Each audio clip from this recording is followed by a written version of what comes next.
Doozer shop. Got a quick clip of something I wanted to update you guys on. I'm over here at the Van Norman horizontal / vertical milling machine, and let me take you handheld. I want to show you this issue I found with one of the shafts and the bearings.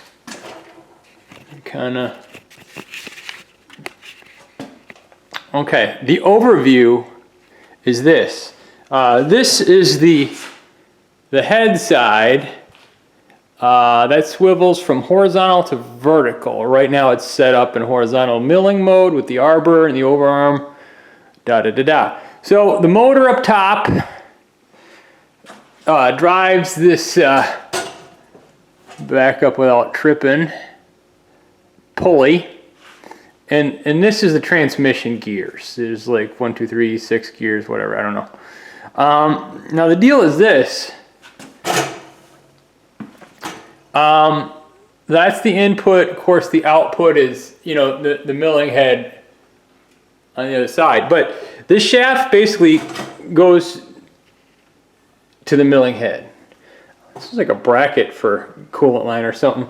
What we got here is that was a oil sight glass which was broken, right? This is broken. So I got a new sight glass for it.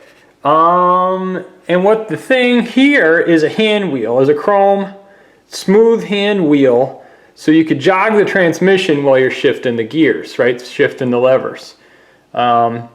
So I took the bearing cover off.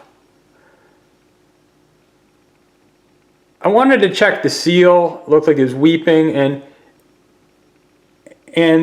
the bearing cover covered the sight glass by a little bit. It's kind of a weird design, but you can see the witness left by the paint that it covered it. So I figured I'd take it off, check it out, check out the seal. Now check this out. Notice there's a key, a Woodruff key and a keyway. Now what I'm going to do is rotate this by hand, right? What do you sharp-eyed viewers notice? The shaft is rotating, right?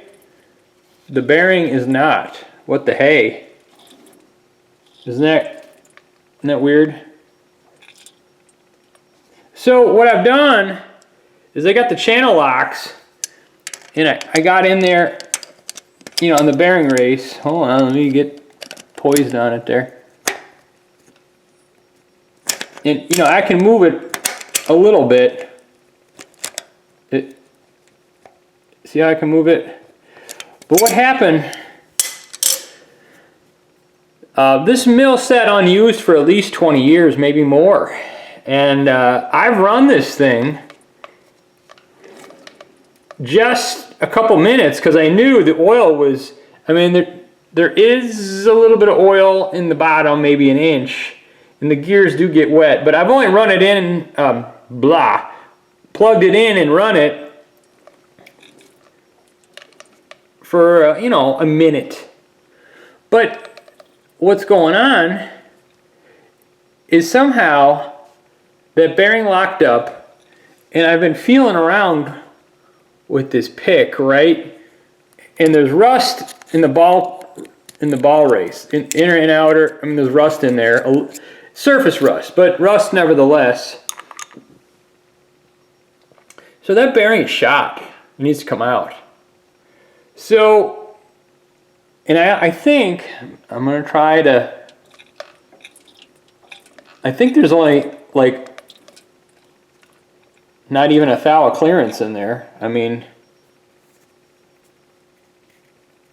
I'm shaking it. There's nothing really. I could put a dial indicator on it. Maybe I'll do that. I wonder what the other bearings look like. So I could try to yank it out with one of those split ball bearing pullers or something, and get that shaft out. Without getting the shaft out, I might be able to snatch that out of there. Alternatively, to get the, see, I need another sight glass for the overarm oiler. Alternatively, this whole shooting match, this head comes off. There's 2 screws or nuts there, and there's around the back side. So that comes off.